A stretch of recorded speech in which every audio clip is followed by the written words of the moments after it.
Hello, it's Sunday night. Just wanted to do a new, very brief, hopefully series because I'm waiting for my Body Shop Honey face mask to dry. That's why my face is even shinier than usual. Thank you, Gemma Solly, by the way, for telling me about it. So I wanted to start. I've been wanting to start. I've asked friends and contacts in the industry to write guest posts for. Yes, it's a bikini top. I'm not naked. To write guest posts for the blog.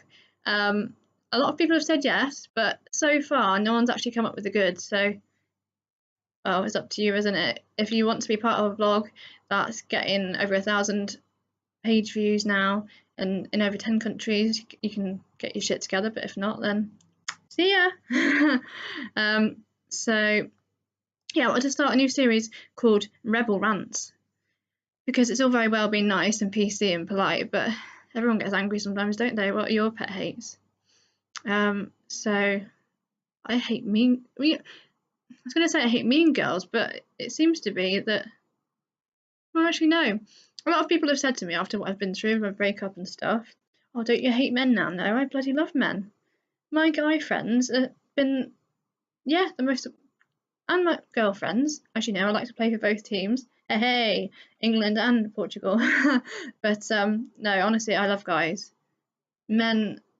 Women can be bitchy sometimes. For example, and I may offend you now, so guess what? If you don't like what I'm saying, there's a button towards the top left of your laptop or computer or phone.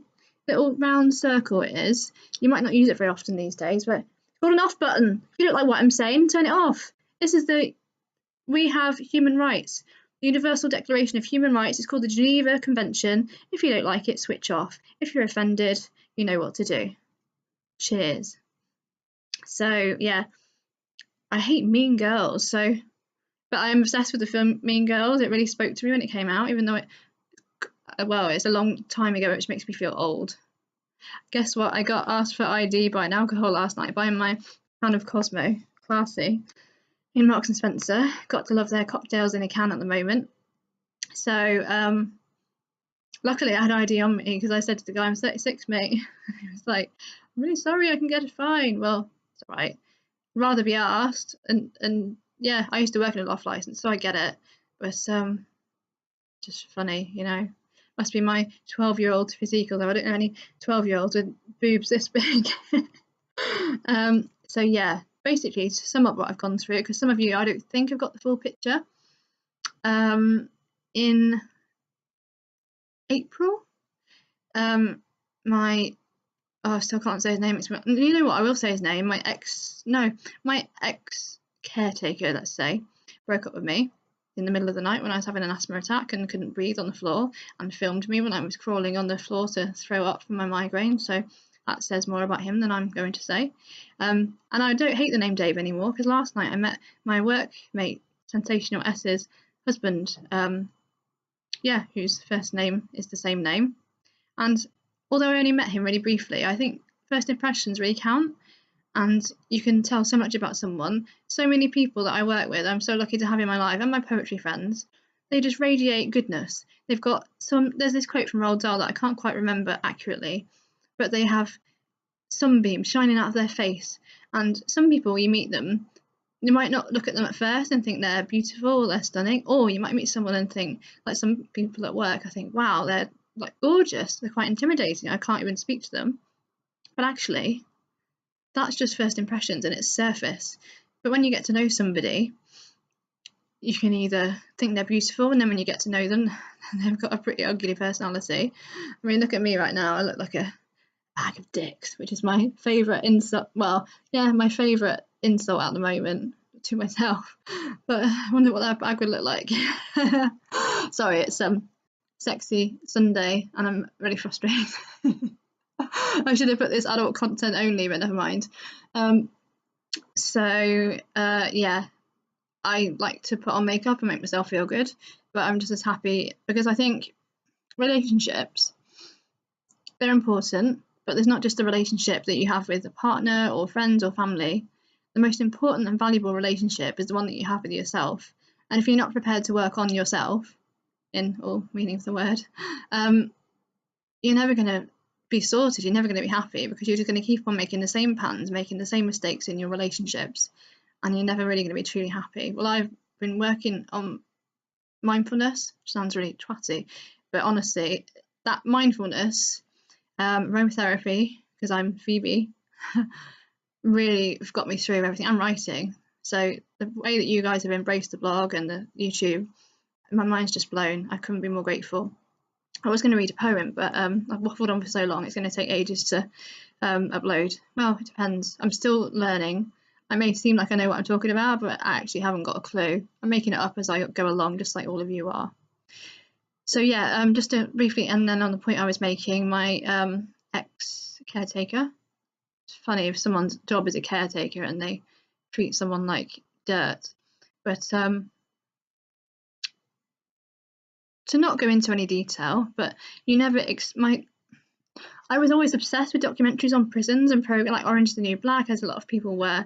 But actually, I realised afterwards I was obsessed with prisons because my heart was in a prison. So to sum up, and I don't want anyone to feel sorry for me, even though it is really sad, my ex emotionally abused me for the whole relationship. Sorry, that is just a dry throat. I had to leave the household because.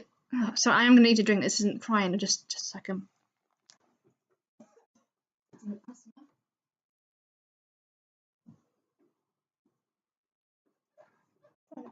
Either because I've only got bikini bottoms on. Last night, I'm going to wear the same trousers out tonight because I'm going out again tonight with my friend Saint S. Hopefully, if not, then I'll just chill out, dance around in my pants. What was I saying? Yeah, last night, amazing time, but I spilt Sex on the Beach down my top. So classy. Got Sex on the Beach down my top. So I'm gonna have to wear a different top. I might get you to help me later decide what to wear. I don't trust my ability to swear and generally inadvertently get my tits out to go live on Facebook yet, but we'll see. But yeah, I can't give any details about my whereabouts or anything like that under advice from the National Domestic Violence Helpline. But basically, I'm in emergency accommodation. I'm safe. It's bizarre because I've made more friends in the last 10 years than I have in the last 2.5 months than I have in 10 years. I've always loved talking to people, meeting new people, traveling, learning about new cultures, and it's been a really hard time, but I've just tried to make the most out of the situation. And yeah, after I moved out, obviously it was awkward, but my ex-caretaker kept trying to contact me, even though I'd made it clear I didn't want any contact, which is what I was advised by the police, who had to call out on between 3 and 5 occasions. And the nature of things, which again I can't go into fully for legal reasons, because I'm going to have to go to court. He could get up to 5 years in prison, and I could get financial compensation, which I don't really care about money. I just care about love and peace. But I have lost out financially, and I'm going to let the law decide.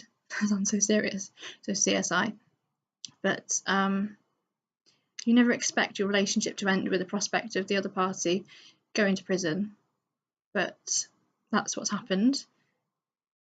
I know I'm going to sound a bit self-involved, but I think it's like Taylor Swift, it's like Sia, it's like all the Beyonce, it's like all the icons. They're so successful because they're real. And since I started sharing online and became more authentic, oh god, my face mask is going to dry soon. I'm going to have to post this later. I'm overwhelmed by the outpouring of kindness, because when the only language you know is abuse and pain for pretty much the last 15 years, because my previous relationship was abusive as well. Again, I don't want people to feel sorry for you. I'm just giving you the facts. I'm happy. I'm really happy because I put myself out there, and I get emotional now. I put my heart on the line and told someone that I loved them, and fingers crossed it's paid off. It's really scary to do that, and well, I know I told you I work for an international organisation. I'll give you a bit more information on that. I'll say I work for a bank, could be any bank, and the industry of banking and game of life, is all about risk, and it is a big risk to tell someone you love them, but banks and big companies have to adhere to rules and processes to protect their assets, but to protect their staff and to protect the customers. But those rules can be bent slightly because we're not robots, we're human beings. And that is the lesson for today. Thanks for listening.